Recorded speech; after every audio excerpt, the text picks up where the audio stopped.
Monsieur le Premier ministre, alors que nous allons fêter demain les 60 ans de la Constitution, de la Ve République, nous sommes face à une crise gouvernementale majeure et sans précédent.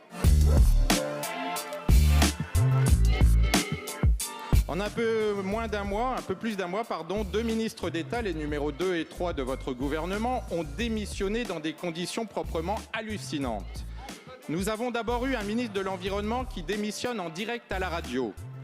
Nous avons maintenant un ministre de l'Intérieur qui donne un préavis de départ et qui est finalement obligé de forcer la main du président de la République pour démissionner, toujours par médias interposés.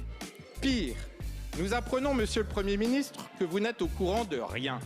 Vous n'étiez pas dans la boucle de la première tentative de démission de Gérard Collomb et vous appreniez hier, ici même, par la question de notre collègue Pierre Cordier, l'effectivité de cette démission.